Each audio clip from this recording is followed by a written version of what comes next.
So, Josh, welcome to the show. Thanks very much.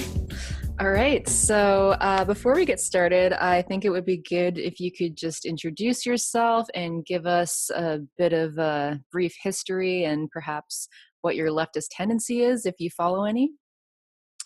Yeah, okay. I'm Josh Walker. I'm from Southwest Wales in the UK. I was a member of the YPG for some time in 2016. These days I work in a factory.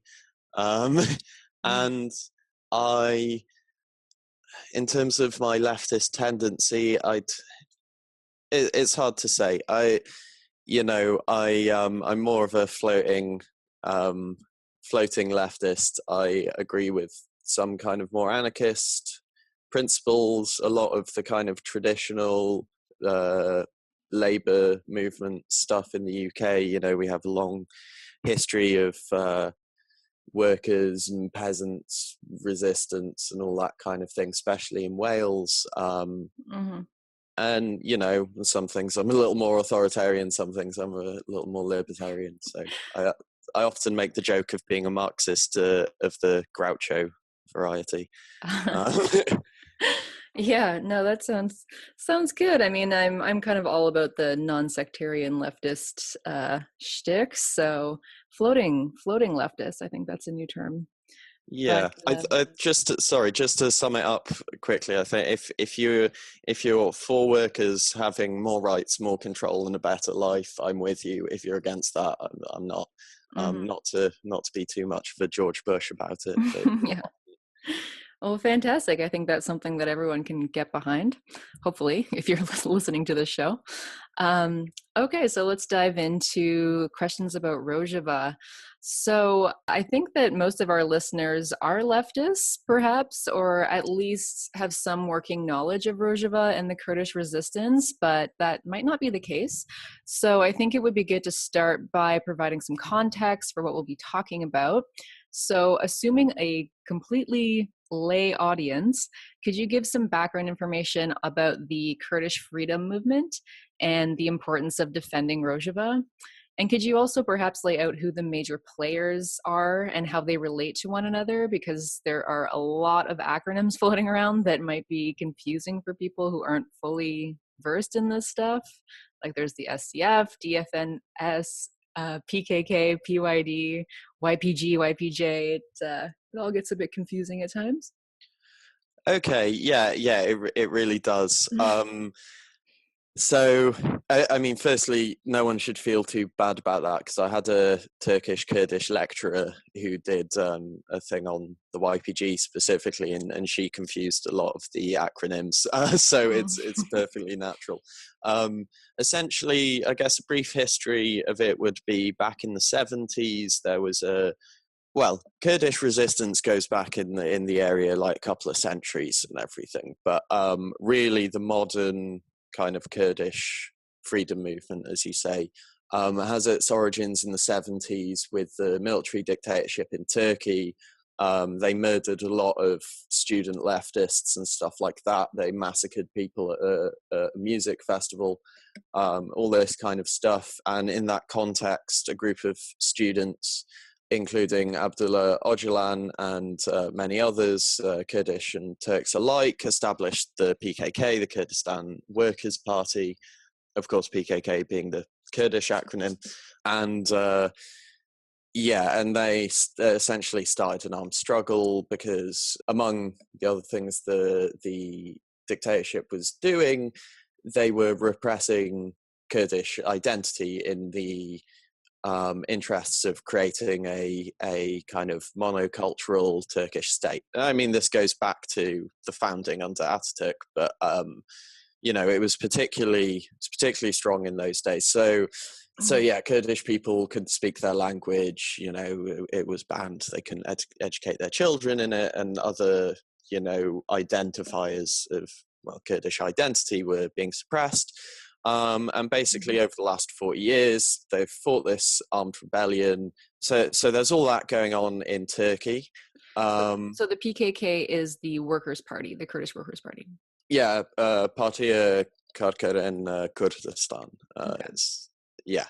And so they're kind of the progenitors of a lot of the left Kurdish freedom movements, in Iran, Iraq, Syria, and of course Turkey.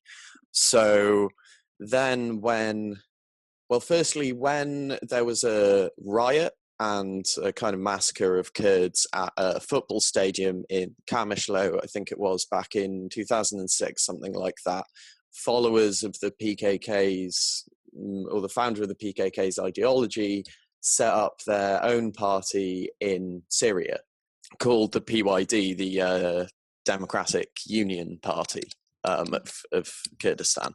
And the YPG is essentially the armed wing of that. Now, they were quite quiet until, of course, the whole Arab Spring thing broke out.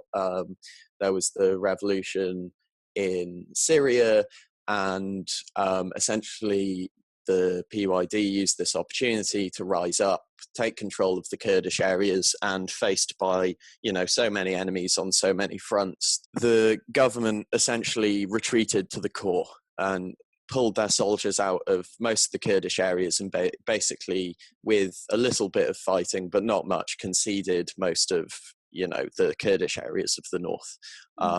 Except for a few areas around like the security, kind of the hub of the security state in cities like Kamishlo and Haska, and so on and so forth.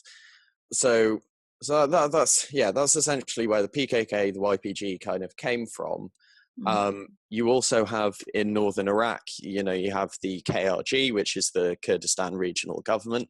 That has two major parties in it, essentially kind of in the context, the center-right party, the KDP, the Kurdistan Democratic Party, and the center-left party, the PUK, the Patriotic Union of Kurdistan.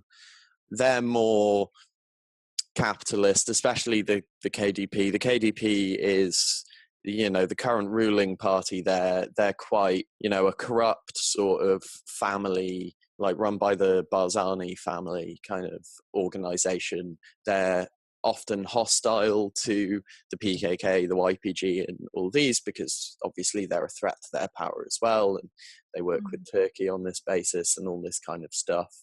And the YPJ is the women's armed version of the YPG, correct? Yeah, essentially. So from the initialisms, acronyms, or whatever that you mentioned earlier, the DFNS is the Democratic Federation of Northern Syria. That's the official name of what is often called Rojava, because Rojava means just west in Kurdish, and they thought that was too exclusionary, that it referring to the area as Rojava, especially as it expanded into Arab areas, was kind of enforcing a Kurdish identity on it. And as the ideology of the Kurdish freedom movement had kind of evolved from kind of Marxist-Leninist national liberation struggle kind of thing to more of a multi-ethnic kind of ideology, although there were always elements of that, of course. I mean, Marxism is generally, internationalist and all that kind of thing, but they kind of wanted something that expressed that better. And that was, more, that kind of said that it wasn't just about establishing a West Kurdistan, but more of a free area that happened to include a lot of Kurds, but also Arabs, Turkmens, Assyrians, and so on and so forth. The SDF is the Syrian Democratic Forces. They're essentially the military of the DFNS, and the YPG are probably the largest militia within that broader alliance, which is made up of not just the YPG and the YPJ, but also a lot of rebel, generally Arab militias and so on, and new militias that have been formed as they liberate areas from ISIS and so on and so forth.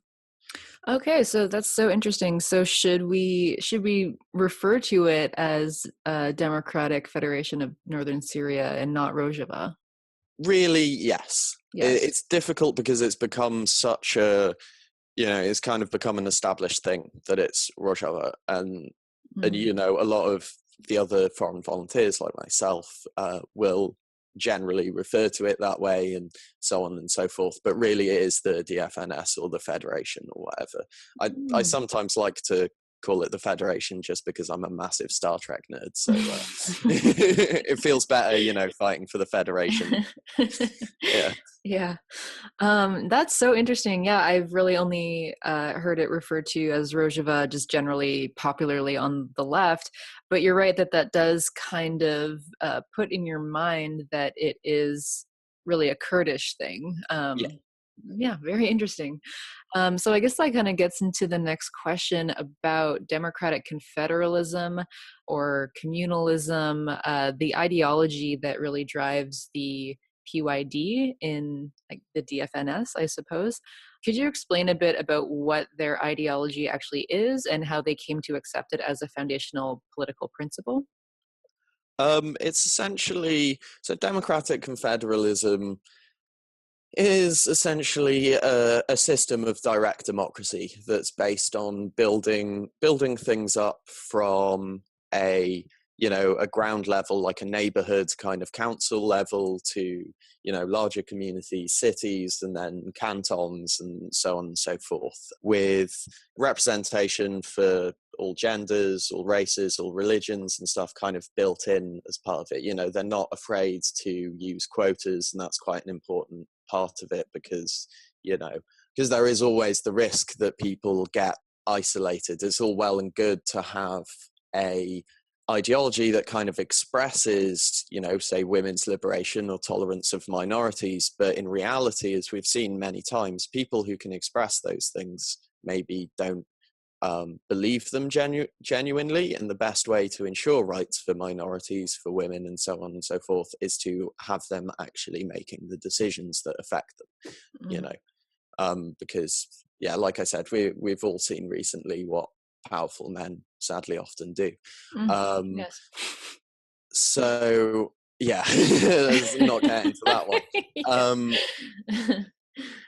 so that's kind of the basis of it, and obviously it prefers cooperative ownership, so on and so forth, for various strategic and tactical reasons. The FNS, as it were, doesn't push so hard on the kind of socialist economics of it, even though Mm. socialism and ecology and all that kind of stuff is a very important part of it. Mhm. Um, in the actual expression of it, in the actual practice, there's less of that, because of the need to, essentially the need to, in the way I see it, is the need to avoid the powerful interests in society destabilizing things when well, essentially, to express it, they have collectivized some farms or whatever, or change things around when there's the opportunity, but they prefer to do things by consensus and convincing people and stuff, rather than just forcing things on them, partially because powerful patriarchs of clans in the region and so forth have a lot of men at their disposal, a lot of men that fought for ISIS previously, that fought for the FSA, that it's a very strong thing that in the region, a lot of these people will side with who they think is in their best interests at the time. And so in order to not risk open rebellion in the areas they've liberated, they take more of a soft approach Mhm. on that kind of thing. Mhm. Um, Could you explain a bit how their governance model works? Like how do they organize their direct democracy, etc.? so in areas um, in areas under their control, liberated by the YPG, however you want to express it, they generally set up I forget the word for it, but like a community house, a community council space.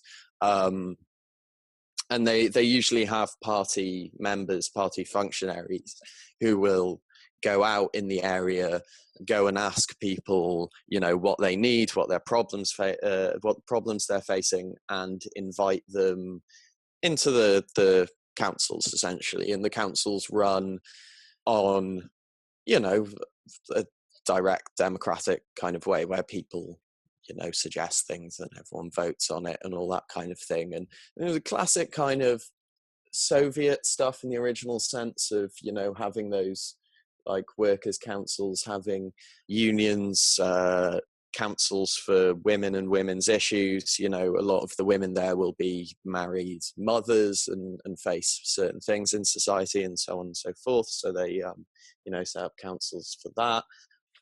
Yeah, so you kind of touched on it a bit there, but I wanted to ask, how are feminist ideals incorporated into their praxis? Because I know there's a strong focus on feminism when anyone talks about Rojava or the Kurds.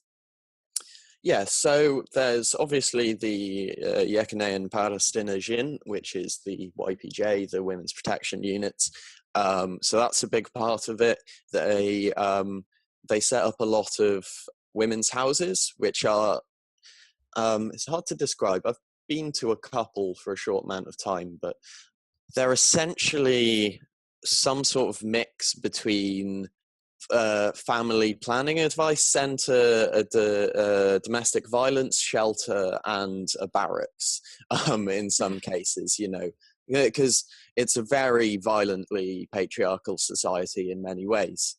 So you kind of have this sort of thing where a woman will escape a forced marriage or a violent home and come to the women's house, and the father, the brothers, the husband and his father and brothers and everything will come along to try and get them back. And when a woman with a machine gun pops up on the roof, they generally reconsider.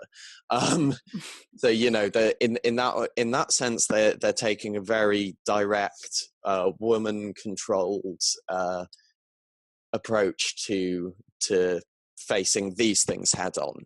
It's one thing that they don't compromise with. On economics, that's one thing, but they do not compromise on the women's rights. Mm-hmm.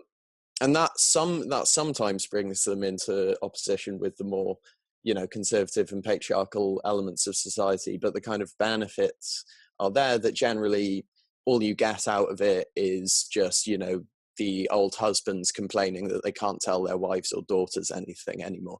Mm-hmm. Yeah, so there's that. And sorry, just one more thing. In the actual councils, there's a 40% gender quota.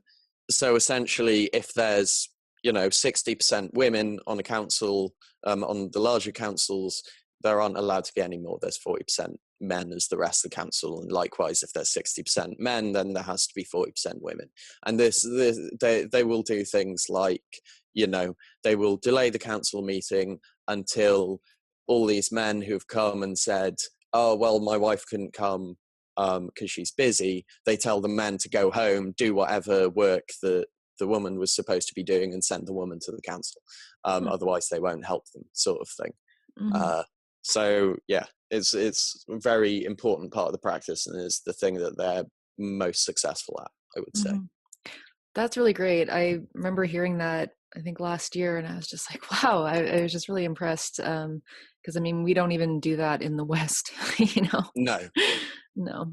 they're far more radical than us, and I think they've on feminism, and I think they've got the right of it personally. Mm-hmm.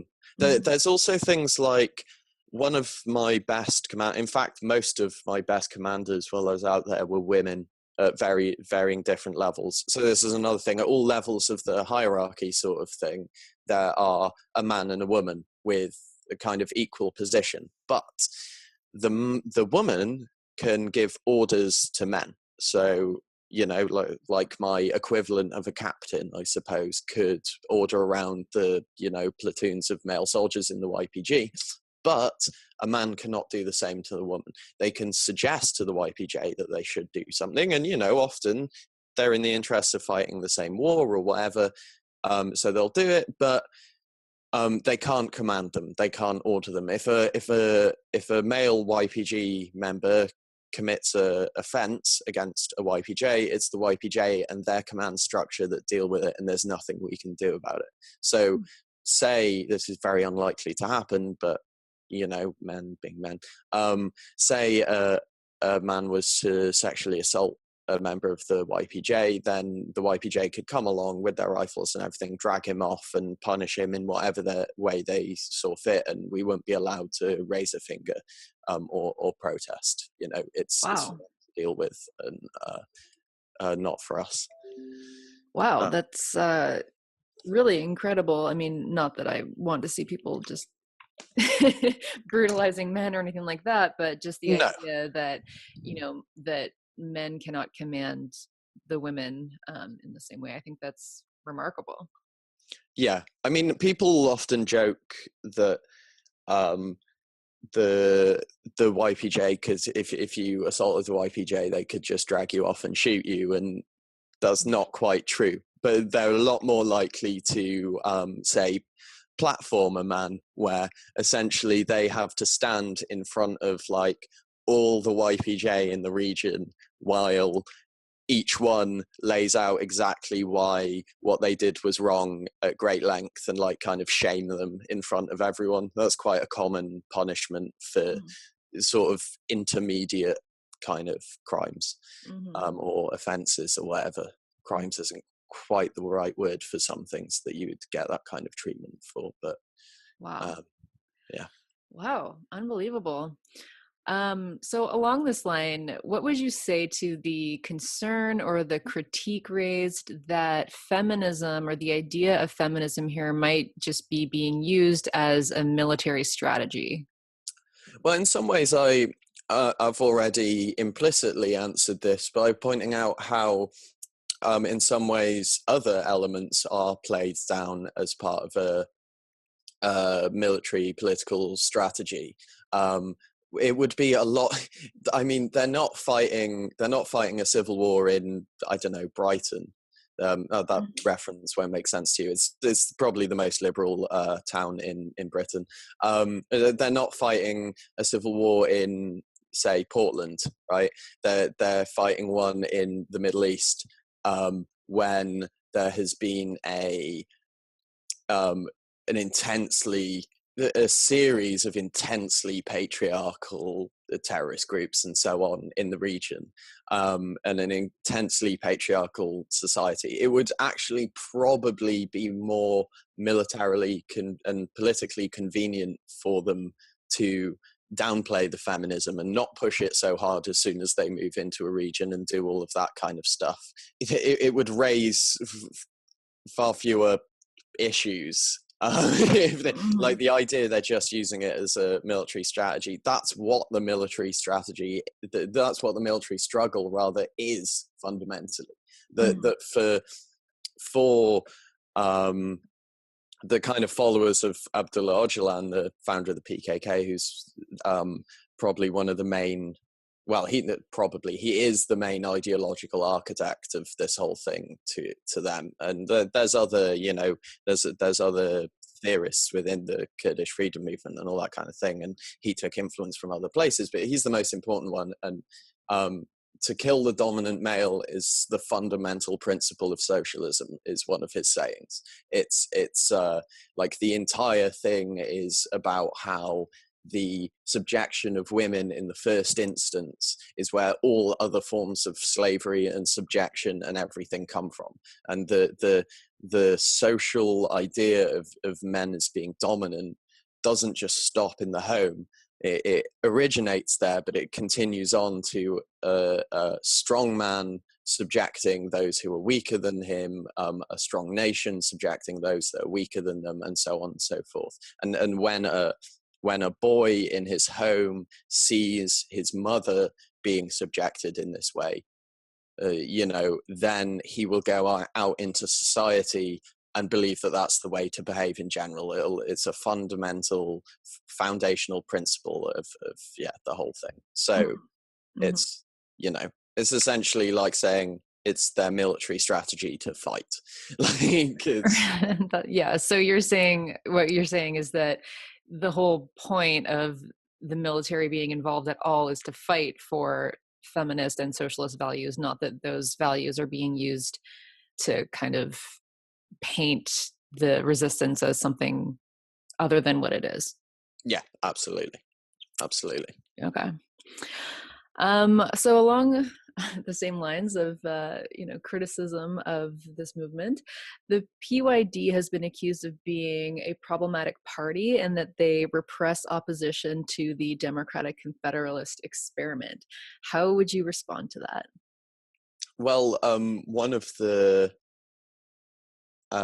main opposition formations now. So the actual governing party, so to speak, of the DFNS is TEVDEM, which is kind of short for Tevger Demokratik, the Movement for a Democratic Society, which is actually a coalition of parties in the kind of in the region, coalition parties, organizations, trade unions, civil society organizations that exist there. And, a lot of the PYD is still the biggest one, kind of similar to how the YPG is in the SDF.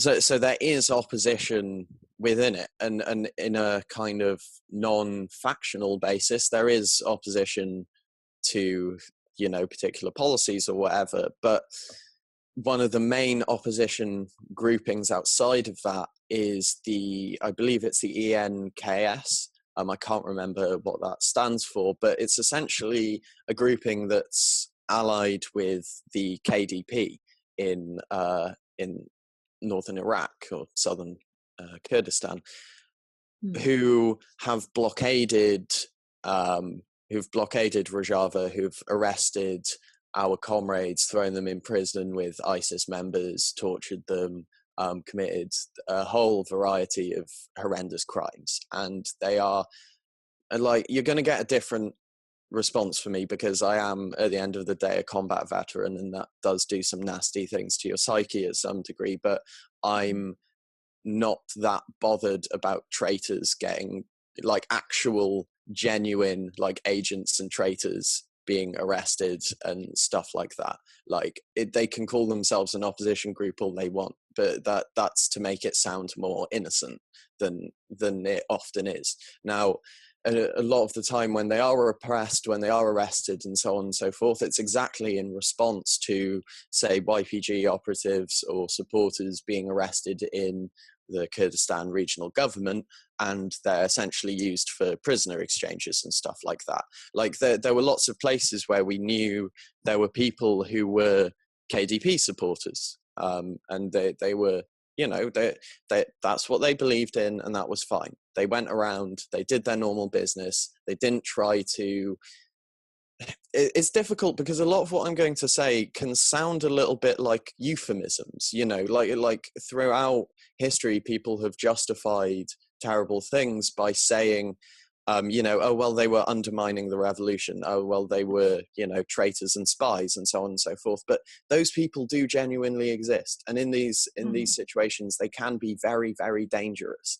And there are times when people can go beyond just being opposed to the idea to dangerously undermining it while you're in a state of war. That's what people have to remember, is this is a real revolution in the real world, faced with real problems that have to make real difficult decisions. We also repress the opposition by arresting ISIS members. You have to remember, they are political opposition in the region, just as, Nazi soldiers and Nazi sympathizers and collaborators were European opposition parties as the Allies and, as the Allies liberated Europe. That they arrested and often executed these people. At least, they don't do that. And sometimes a more soft approach to these kind of things could get your people killed. And you have to be careful about that. That's what I would say about that. Yeah, I think that was really well said. What you were saying about people need to realize that this is a real life revolution that's happening right now. And I think to expect people in that situation, in such a volatile situation, to be ideologically pure in every single way, or just pure in action in every single way, is really unrealistic. I mean, not to excuse any any bad things that are going on, No, to say it mildly, but yeah. I feel I should point out at this point as well that the YPG is one of the few militias in the area, one of the few armies, and the FNS as a whole, I guess, that punishes people who commit, war crimes and so on within their own side. Like, people get arrested for executing prisoners, for looting houses, for driving people out of their homes when there's no good reason. And I know good reason for driving people out of their homes also doesn't sound good, but there are like real times when you have to be like, no, you need to leave because this area is about to get like really badly bombarded and you're going to die. So you have to leave, kind of thing. But there's also, guys who, it's a civil war and everyone knows what happens in that kind of thing. And there are some really terrible people who get involved in that kind of thing and want to, it's a classic thing that a neighbor who's coveted their, a person who's coveted their neighbor's garden, when the civil war breaks out, they find some excuse of like, well, he's a Shia or whatever. So they go in, they kill them and they take their land or whatever. That kind of thing would be very, very seriously punished by the YPG, whereas it isn't by any of the other factions. Right. Yeah, I mean, like in all of their, as far as I know, in all of their kind of actions and dealings, they seem to be at least more conscious or more conscious and trying to make sure that what they're doing aligns with their overall political principle of democratic confederalism. Yeah, and also just kind of being decent, Yeah. Right. So you mentioned ISIS and a bit about these quote unquote opposition parties. So could you explain who are the main threats to Kurdish self-determination, which groups are attacking them, and why, and what are their interests? Well, the threat of ISIS is basically gone now. I mean, they could by some miracle come back, but it's unlikely at this point. Turkey is kind of Turkey's the main one. I mean, the states in the area that control what is, traditionally Kurdistan or whatever, so Turkey, Iraq, Syria, and Iran, are all for their own reasons opposed to Kurdish self-determination, autonomy, or independence, any one of those sort of thing. Turkey is the most powerful, the most dedicated to this kind of thing, has the largest Kurdish population, and is the one that is attacking the FNS right now. They have the second largest army in NATO, they have Western support, they have all this kind of stuff, and they've been practiced at it for a long time, having fought the PKK for the last 40 years. Yeah, so they're essentially, Turkey is the biggest problem. The others maybe can be dealt with more. I think, like, for example, Assad might decide to come to terms with the YPG or whatever and allow them some autonomy because the war's been so long and costly that, like, they may just decide that negotiating with a faction that's willing to negotiate is more worthwhile than just leveling like what's left of the country, sort of thing. The Iraqis, they have some problem with their Kurdish population there, but they still have a Kurdistan regional government and all that kind of thing. I know less about Iran, to be quite honest. I know that Kurds, and especially Kurdish women, were very heavily involved in the recent protests and stuff, and a lot of the stuff about rebelling against the requirement to wear hijab and all that kind of stuff. But and there are kind of Kurdish rebel groups like PJAK, which is essentially the PKK in Iran, who exist there, but they're not as they're not as strong or as influential as either, say, the PKK or the YPG is in their particular areas. Mm-hmm. So what is Turkey's interest? Like, is it just malice, or are they trying to annex this area, or? It's A bit of a lot of things, because it originated in nationalism. One of the reasons why the Kurdish freedom movement, as it is, isn't strictly nationalist is because they look at the examples of Turkey and Israel, among others, and point out how the establishment of a state, of a nation state for an ethnicity, for an identity, pretty much necessitates repressing, expelling, and mistreating anyone who doesn't fit that mold.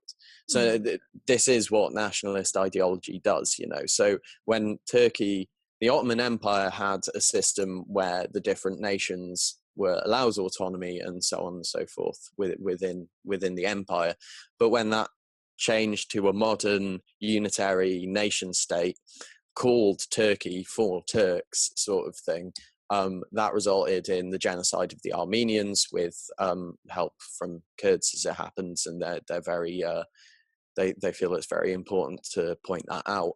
You know, that all sorts of people can be suckered into this. You know, they're not just like some kind of victim ethnicity sort of thing.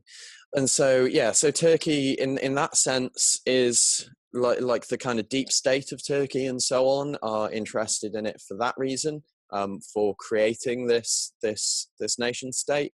For Erdogan and his type, they're slightly neo-Ottomanist, like they believe not just in the Turkish nation state, but that should establish dominance within the Muslim world, that you know, they should try and reclaim areas that were previously controlled by the Ottoman Empire or by Turks, which includes, you know, those areas of Syria and Iraq and so on and so forth.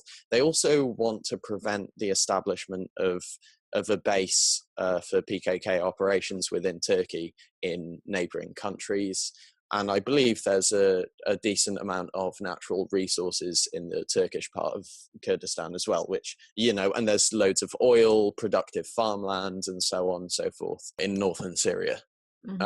So they have a bunch of different ideological and geopolitical kind of realist interests in the region. So it basically results in a massive cross-section of the Turkish governing part of society having an interest in suppressing Kurdish rebellions wherever they happen and expanding Turkish control and influence in the Middle East. Okay, thank you for that. I always wondered why is Turkey care so much about this? So could you give some detail about the attacks on Kobani and is it Afrin or Afrin? Afrin, yeah, or Afrin, I think it is, yeah. And explain their importance. So when it comes to Kobani, do you mean the battle with ISIS or? Yeah. Well, so essentially, when was it? 2014, 2015? Oh, I've forgotten now. But when ISIS was on the up, they kind of seemed unstoppable. Yeah, so it's 2014, September 2014, this was happening. ISIS was on the rise. They kind of seemed unstoppable. They just won victory after victory after victory. They decided in, I think, August of 2014 to invade then the YPG controlled areas for a number of reasons, you know, because they see them as the atheist PKK, even though there's a variety of people of different religions there and everything. So they invaded what were at the time essentially just the Kurdish areas of Syria controlled by the YPG. And they pushed up quite far to the city of Kobani, which is in the center of the northern border of Syria, so the border with Iraq and Syria and Turkey. And when they got to the city, the YPG decided that this far and no further was kind of going to be their approach, that they would fight the hardest they could to repel ISIS from the city. and they gave the best resistance to ISIS that anyone had seen at this point. You know, Mosul had fallen basically without a fight. The ISIS had taken cities like Fallujah and so on, and were just, you know, progressing and progressing and progressing. And the people they faced would often just be too scared and run away. But the kind of approach of the YPG was, these are fascists. We have to stop them. This will be the Stalingrad of our conflict, sort of thing. And with like ridiculously outnumbered, you know, it varies that at some point there was like a couple of hundred YPG members in the city and like 7,000 ISIS attacking them and stuff. Wow. You know, I think those numbers grew as people like came across from the border from Turkey and all that kind of stuff. And there was, you know, it varies and it's hard to establish direct numbers, but they were ridiculously outnumbered. ISIS had tanks and artillery and all this kind of stuff. And the YPG essentially had themselves some grenades and their AKs, maybe a couple of rocket launchers and this kind of thing. There was loads of ridiculous heroics, you know, like Arin Merkan, who blew herself up in the middle of an ISIS convoy as they were about to overrun her squad's position. So she was a squad leader. She told her squad to retreat and just like ran into their armored personnel carriers and everything, blew them up and destroyed quite a few of those. All this kind of thing. People just, they were just holding on for dear life, and they managed to, they were losing the city slowly, but they were holding ISIS back and managing to reclaim areas of the city or reclaim strategic hills. That there's like 3 large hills around the city that give a good view of it and all that kind of thing. They managed to lose them and recapture them and all this kind of stuff.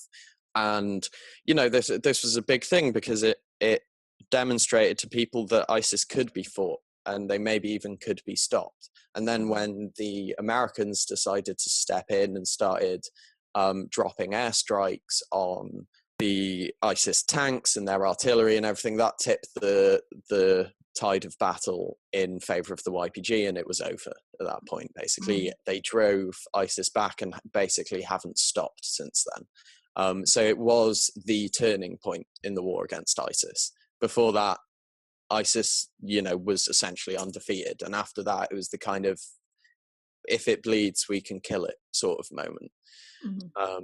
So that's why Kobani is really important and kind of symbolic, especially to Kurds and that kind of thing. Afrin itself was a canton, so kind of the DFNS is made up of 3 cantons of Kobani, Jazeera in the east, and Afrin in the west. And Afrin has been isolated. They haven't been able to, you know, they haven't been able to liberate the areas between them in Manbij and them in Afrin. And the Americans are basically only giving support and air cover east of the Euphrates, whereas Afrin is west. So the Turks, seeing, you know, the success of the YPG, especially after they took Raqqa, the supposed capital of ISIS, the Turks decided, okay, we've got to do something about this now, and we've got to essentially weaken the YPG and strengthen the kind of jihadist rebel factions that Turkey supports in the region, and kind of strengthen their hand in the negotiations that are going to come, or that are in progress at the moment.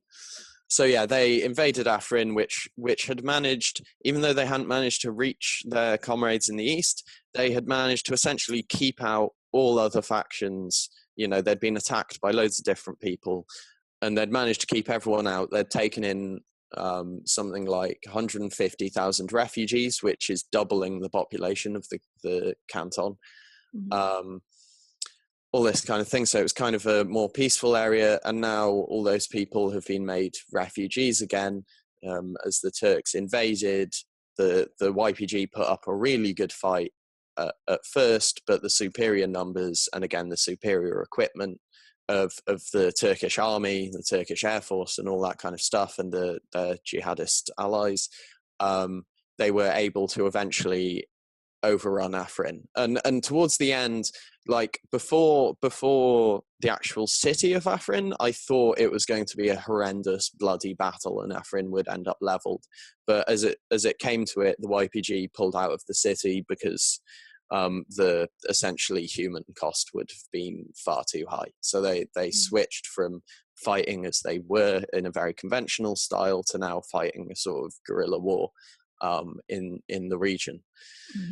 So that's a big important thing, because it's the Turks invading Syria and repressing the Kurds again, and replacing the feminist democratic model with an Islamist, extremely patriarchal and brutal kind of situation that we have now. The governing council of Afrin, as it stands under the Turks, is all men. There have been women going missing. There have been Yazidis forced to convert to Islam or executed, and all this kind of thing, and horrendous crimes against people that I won't even go into. Yeah, that's really horrific. And I mean, I guess it just kind of, as you said, the threat of ISIS is diminishing, and now the threat of Turkey is really real. Yeah, and Turkey had been helping ISIS for ages and shooting at the YPG over the border and stuff like that. They sent like police into Kobani once, because like just over the border, because they were building like a border wall and people were protesting against it and all that kind of thing. A few of my friends got tear gassed in that. Wow. And that was before Afrin. So they've been interfering all the time. They've been allowing ISIS to cross the border and attack the YPG from behind. Most of the ISIS fighters come through Turkey, and for a while they were sort of collaborating, and so on. Okay. So you just mentioned that some of your friends were tear gassed. So I was wondering if you could talk a bit about your time in the YPG. What motivated you to join their struggle and to fight with them, and what were you involved with mainly? So I joined essentially because I felt, it was an unusual revolutionary thing when, especially when you consider the radically feminist aspects of it, all that kind of thing. I had a lot of sympathies for their cause, and I felt it is kind of two things. On the one hand, I felt there was a lot that we could learn from them, that I wanted to see for myself if what I was hearing about it was true, and that I felt, it was in such a desperate situation that if I how could I claim to support it without actually doing anything to support it? You know what I mean? And of course, I always mention the influence of the volunteers in the Spanish Civil War, many of whom were from Wales, and so on and so forth. So I kind of felt inspired by their example. And, proper spirit of internationalist solidarity.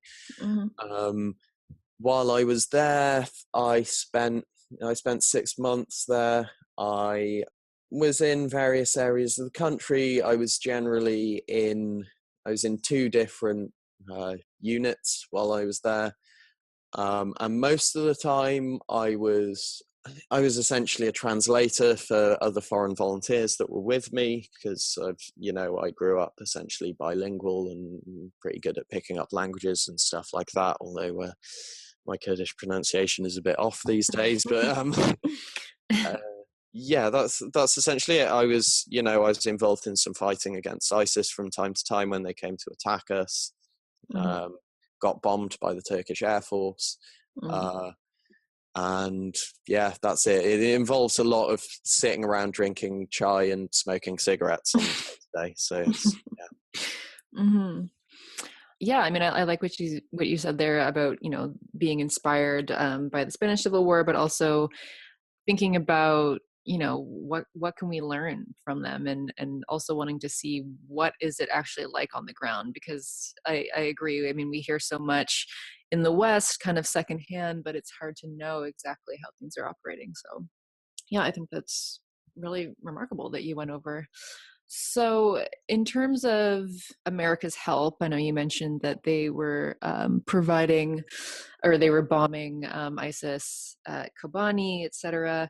There's been a real divide on the left in terms of how people feel about the YPG forming strategic alliances with the US and also with the Assad regime in Russia. So, could you briefly explain the US and Russian motivations for cooperating with or offering tactical support to the YPG? And what do you think the implications of this are? Well, as a kind of third party in the conflict, the well, I say third party, it's like fourth or fifth party, but the essentially throughout the whole course of the war, there have been times when each faction has kind of had an implicit understanding with each of the others for a limited kind of tactical reason. So, for example, the YPG and the Assad regime kind of cooperating or not attacking each other more accurately when ISIS or the rebels are attacking them, and vice versa, because there are obviously a lot of rebel factions within the SDF who are with the YPG and everything. They have been opposed to Assad and they have fought him, and they're ideologically different. They're ideologically conflicting, but just all-out war with everyone all the time will just lead to you losing and them uniting against you. So, like I said, every faction's had to balance all that very carefully. In terms of the superpowers and the foreign powers, because it's more than just US and Russia. Iran are involved, Turkey, of course, is involved, the Saudis, the Jordanians, all that kind of thing. Basically, everyone, Europeans as well, everyone with an interest in the region in some way has a hand in the conflict. But yeah, to keep it simple, with Russia, it's the same thing. They haven't given that much help to the YPG, that much help and support. And when it came down to it, Afrin was in the Russian sphere of influence, so to speak, and they left it to the Turks to, make an agreement with them over Ghouta or whatever. Like, again, it's all this trading and politics going on. With the US, it's again a similar thing of where, the YPG aren't US pets, they're not a US creation like, say, the Contras in Nicaragua or something. They entered into a kind of limited tactical alliance because their interests aligned during the fight against ISIS. And we can see this from how the US also, which is, it's not only in NATO, but it's essentially the leading member because, the US is the hegemonic power in the world at the moment. For how much longer is another question. That's something different. And so they could have opposed Turkey more strongly. They could have, done more about it, but they didn't. And similar with Britain and stuff, they're more interested in cozying up to Turkey for trade reasons. The US is more interested in them because they control the Bosphorus, so they're strategically important when it comes to Russia and all this kind of stuff. In terms of how leftists criticize it, if they're consistent, then they will also criticize the Nazi-Soviet pact, which was used to essentially buy time by having a non-aggression pact, not an alliance, with the Nazis, which of course the Nazis broke because you can't trust fascists. And they accepted military aid and alliance with the major imperialist powers of the world at that time to fight the fascists, because they recognized that the fascists were the existential threat at that point. That you can say what you like about imperialists and capitalists, and they can turn into fascists with relative ease, but the out and out violent aggressive fascists are the biggest threat, and that is what ISIS represents in this context. So if they're consistent, and they criticize those things with the full awareness of exactly what they are and what that involved, then, you know, I'll still disagree with them, and I'll still pray to God that they never have to make any strategic decisions in their life, but I'll have a bit more respect for that. For people who just criticize the YPG because, you know, America's the great Satan and you have to oppose absolutely everything they do all the time, even when they, like, for once in their lives actually do the right thing, you know, in a kind of stopped clock sort of way, then I just think it's stupid. Like, it's again the kind of thing of not recognizing the reality of the situation. That, like I said before about Kobani, the YPG were on the verge of getting overrun. Women were going to be sold into slavery. People who were, you know, gay or atheists or agnostics or just not the right kind of Muslims were going to be executed. The population was going to be brutalized. And, you know, the revolution was going to be destroyed. When the Americans joined, that completely changed, and it did save the revolutionary project. Now, they may come to conflict in the future. It's unlikely because, you know, unlike an organization like ISIS, the YPG doesn't have, you know, globe-spanning ambitions or whatever. But, like, on an ideological level, they are not friends, and they will openly say this, and the members of the YPG will openly say this. It's like, yeah, they're America, but, you know, it's kind of like Stalin said about the Pope, you know, how many tank divisions has he got? You know, all these various supposedly ideologically pure anti-imperialist leftists, how big an air force have they got? How many ISIS tanks can they destroy? How many artillery positions can they destroy? None. And it's a war, and you have to make real decisions that affect people's real lives, that make the difference between people dying in their thousands or in their hundreds. You know, that's the reality of the situation. And if someone has a better alternative that doesn't result in thousands of people getting massacred, the YPG being destroyed, and the whole revolutionary project along with it, then, you know, I'm open to hear it, and you can take a time machine and go back and do it that way. But, you know, in the real world, that was what they had to do, because that's the reality of war. Yeah, I mean, I always wonder when people criticize them for accepting help. I mean, I understand feeling cautious about that, or being like, you know, the US is not doing this to be benevolent or to actually help the revolution. Of course not. No. But I always wonder, you know, like, the Kurdish forces have such limited resources. So if they weren't going to get help from the US, then where were they going to get the help? Where were they going? Like exactly what you said. What is the alternative? Like, where would they be getting this support? Because they need it. Yeah. So, yeah. They're literally surrounded by enemies. Literally. You got Turkey to the north. At the time, they had ISIS all around them, coming from every angle. You have to the east of them the you know, semi-hostile KDP. You know, Iran's not going to help them. Iraq's not really going to help them. There was no one else. Russia's not going to help. China's not going to help. And, you know, there is no socialist superpower anymore. You know, there is, for all the problems of the USSR, that is essentially what it was. And they were able to give real material support to real revolutions around the world. And they did it rather successfully in a lot of cases. That does not exist anymore. The Russia that exists today is an imperialist capitalist force, where the ruling class made their money off looting the USSR and looting the collective property of the Russian people and the other peoples that were within the USSR. That is the reality of the people who you know, who are involved in the world at the moment. And China's flexing its muscles more. You can argue how Marxist they are these days and that days and whatever. They do not occupy the same space that the USSR did.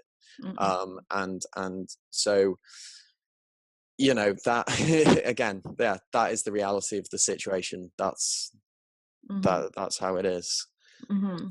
And as you said, you were privy to, speaking with people in the YPG, and as far as you heard, obviously nobody was thinking about an alliance with the U.S. being anything more than a strategic, one or two time thing, or whatever Yeah. is needed.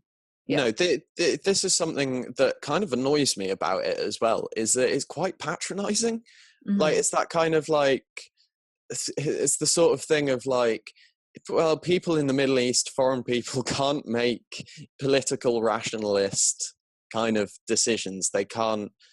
They're naive, kind of thing. It's like suggesting that they're naive, that this socialist Hmm. revolutionary group doesn't know what America is. Hmm. Like, they're well aware of it. Hmm. And they are not naive. And a lot of the people, there's a lot of stupidity in the YPG, and I say that with the greatest kindness. But it is a militia and all that kind of stuff, and all the problems that come with that. But a lot of the people who are involved in it and who are commanders and stuff like that are very, very smart people, and they have made some very good political decisions in a lot of cases. And this is one of it. They are aware of what they're doing. Um, yeah, Yeah. a lot better than a Western leftist, including myself. They Hmm. know a lot better, than someone in an armchair. Hmm. Yeah, absolutely. So there have been similar criticisms, which you kind of talked about a bit, about the Assad regime, that apparently they're fighting side by side with Assad, which is more than at least having this mutual understanding. What would you say to that? And do you think it's problematic given what Assad is doing to Syrian civilians outside of Rojava? Um, this is an interesting thing, is that I find criticism, because the left is, such as it is divided massively on this. So you get people who are super supportive of Assad and see the whole FSA thing as essentially, Western creation, like the Contras, to destabilize the region and serve the interests of this, that, and the other.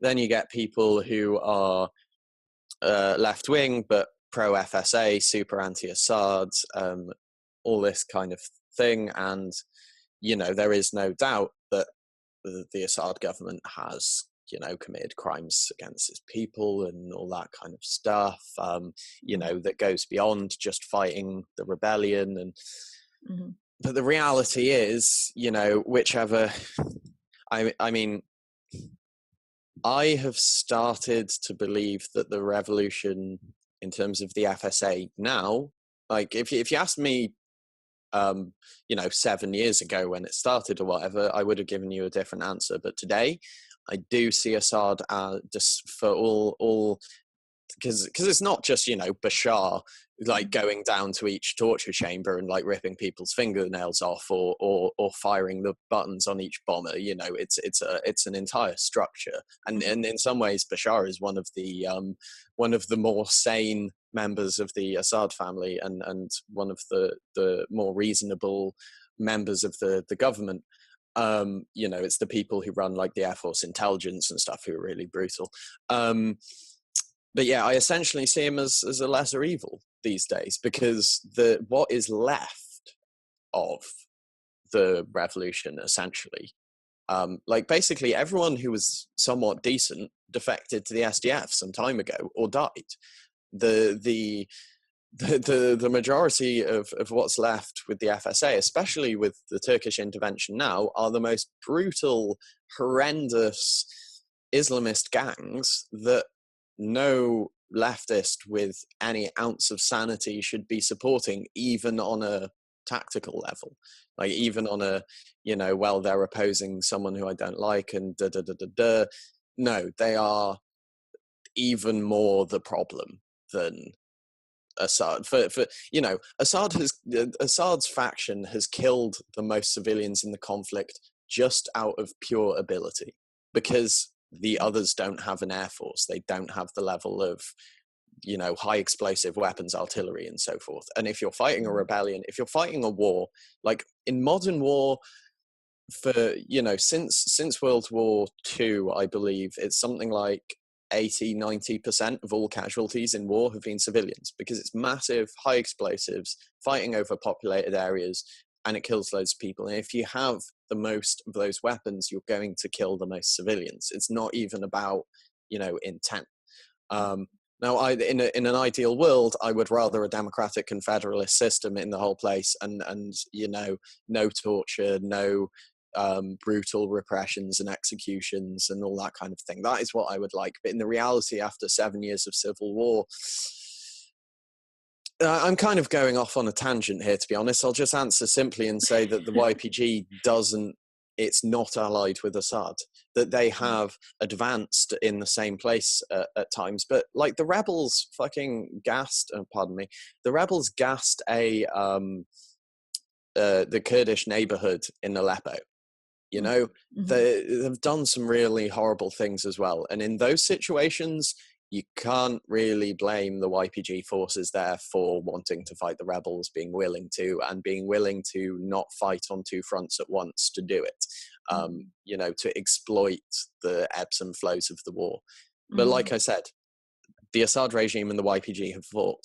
Rhetorically, they speak against each other all the time. Recently, there's been conflict between the Americans, Russians, the Assad regime and the YPG, all fighting at the same time. It was when the Americans bombed what they call Russian mercenaries, but what are probably Russian special forces or something, or at least Kremlin connected.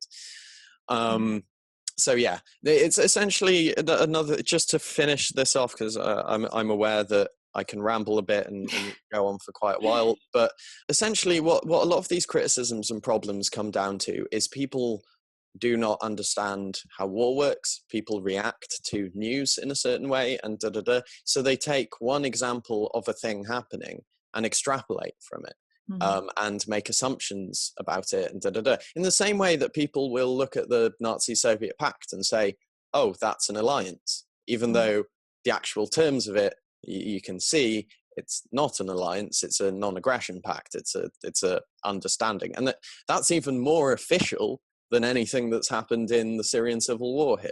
It's one shouldn't get ahead of oneself and say, oh, well, there's this individual instance of this, so it must mean this, this, and this, and this, which, isn't actually stated by, or isn't actually demonstrated by what actually happened. Yeah, no, absolutely. They treated it as if this thing invalidates this entire project, Yeah. But yeah, I mean, re-Assad, it's completely understandable, given that Assad has killed so many more civilians. It's understandable if, for some Syrians, their first priority would be Assad, and Right, of course. and they would be upset with the YPG having some kind of, agreement. But I think, again, as you said, you can't fight a war on all fronts, right? And so they don't have the capacity to be doing that. And so I think if they want any hope of self-determination at all, they have to work with what they have at the moment, and what they have at the moment is the Assad regime in power. Yeah, and if they were able to remove Assad and install a democratic confederalist system over the whole country, they would do that. They would do it tomorrow if they could, but like you said, they can't. This is what they have now. Yeah, absolutely. Okay, so I have one final question, and it's again responding to a criticism. So how would you respond to the criticism of Western leftists who go abroad to fight as being civilizing in a way, or that if they want to fight for some kind of anarchist utopia, then they should stay at home and do it there? Well, there's a bunch of different responses to this kind of thing. If anyone who holds that kind of opinion is still listening, that I don't know, and I might risk driving them off now by saying this, but that is essentially an anti-left-wing position. That is not. It's not a left-wing position to say that. You cannot be an internationalist. You cannot be an anti-racist. You cannot hold any or all of these positions and then kind of criticize internationalist cooperation. That like I do get where people are coming from on this. That with naming no names and not putting anything on it, but some of the volunteers that can go over, a lot of them aren't leftists and don't do it for that reason, and sometimes do have kind of neo-colonialist attitudes towards the locals that perhaps they picked up when they were there as part of their national army or something like that. But when I was there, I served in a Kurdish unit under Kurdish commanders, or actually that's not quite accurate. It was, again, a multi-ethnic Kurdish, Arab, and others kind of unit. But so I'll rephrase it. I served with locals in a local command structure under locals that I had to live with and treat as comrades. That we fought side by side. We lost friends side by side. I didn't go there to tell them how to live their lives. I went there to, like I said earlier, to learn from them in many ways. That I felt that there were things they were doing in their struggle that I could bring home and apply to struggles over here. Not in the sense of like how to operate a Kalashnikov, but like other things involving how the life goes, how the democratic confederalist system is set up, and all that kind of thing.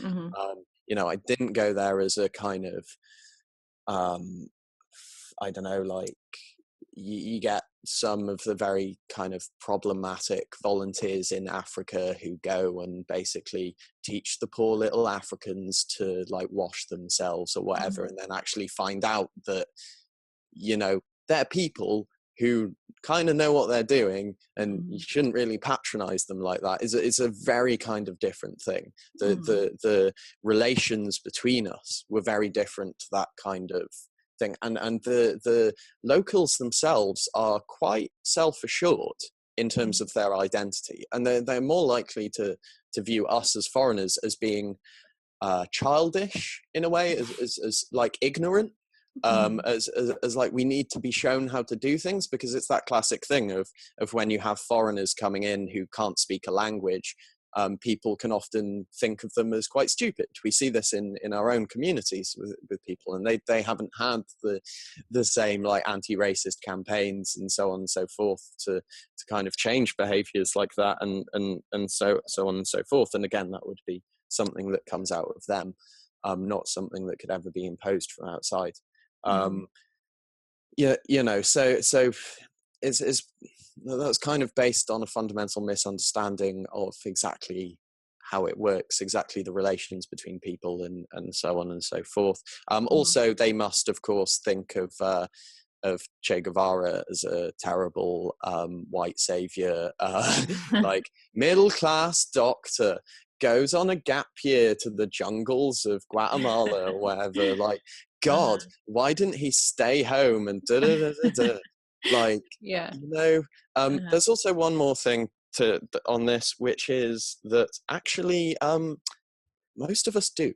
Those of us who are leftists and are involved in the who go to join the YPG, we're workers ourselves involved in political stuff, trade union organizers, activists and campaigners of all kinds of stuff, like Anna Campbell, who was a British woman who died in Afrin.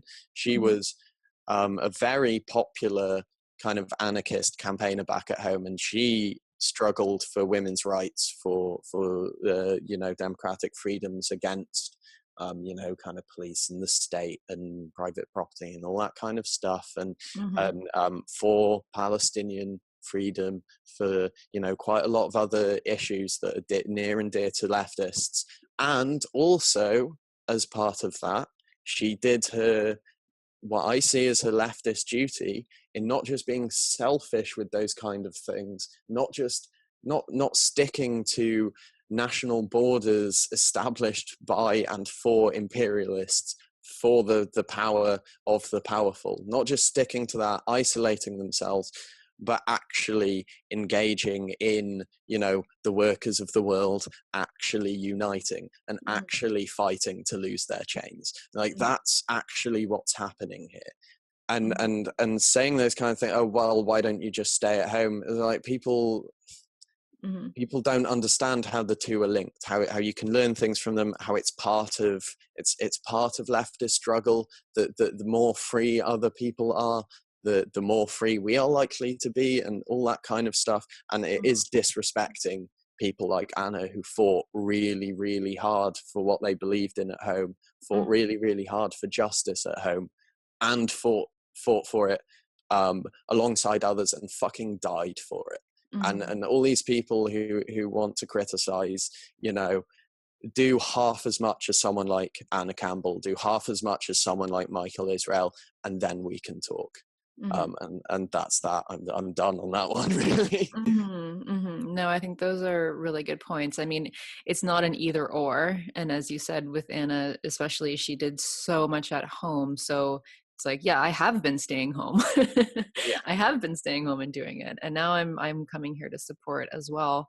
And yeah, I think the point about, you know, learning things from different people and different systems is also really important, because, you know, on the left, we always talk about, okay, well, what's the system of the future? We need a blueprint. Like, what's the alternative, right? And it's like, these are things that we have to build together. Yes. And we have to take cues from one another and see what's working and see what's not working, etc. And yeah, I mean, unfortunately, I think in somewhere like, you know, Britain or Canada, it's harder to think about those alternatives, because we don't really have the space to be building anarchist utopias. You know what I mean? Yeah. It's just a totally different situation.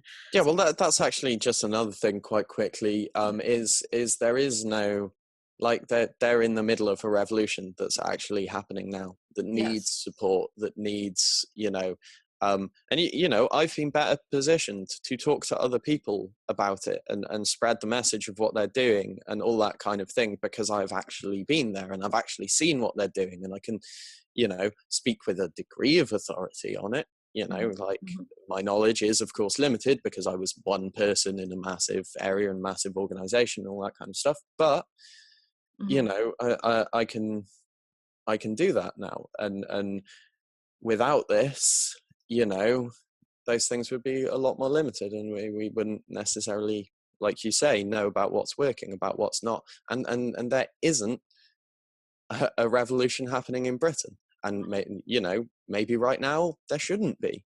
Maybe there should. That's for other people to decide. But the fact is, there isn't. And so, like you say, we've got to build things up bit by bit. Get involved in different campaigns, different, you know, where there are problems, say with, I don't know, housing, or with, you know, in Ireland they repealed restrictions on abortion recently, and all that kind of things. And these things can all help contribute to the society that we want to build. And you know, it's, if you're just sitting around waiting for the revolutionary moment, it's never going to come. You are just exactly the same as a Christian sitting around waiting for the second coming of Jesus. Like, he ain't coming, man. You have to go out there and you know, I guess if you're a Christian, behave in the way Jesus would have wanted you to. If you're a socialist, if you have pretensions of being a revolutionary or someone who wants to see change in society, it's incredibly corny, but you do, to some degree, have to help be that change that you want to see. Like, that it's so trite, because it's obvious and true, and that's why everyone quotes that bloody Gandhi quote all the time. Like, it is true. Yeah. And we're not going to get anywhere otherwise. Yeah. No, absolutely. I think that's a really great point. And I think that's probably a good place to leave it, unless you have any final thoughts to add.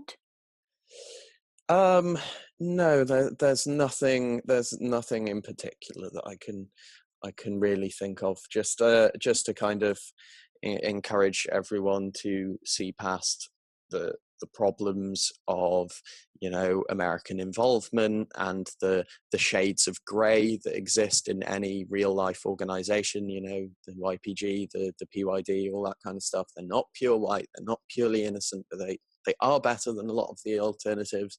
Step by step, you know, like we said, we can build something better if we support these kind of things, if we help with these kind of things, and if we try to apply some of the things which people do better to our own societies and everything. And eventually communism will win, I hope. Yes, I hope.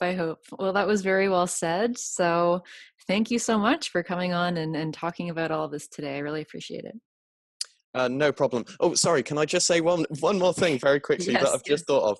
Also, forget about all the politics and everything. If you have the opportunity to help refugees and Syrians, Palestinians, and other people, even Ukrainians and so on, who are fleeing the conflict, no matter what side they were on, if you can do that, you really should, because fundamentally it's more about humanity than anything else. And that's it.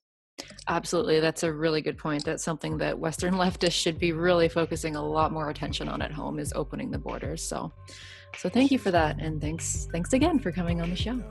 It's a pleasure. Thanks for having me. Cheers.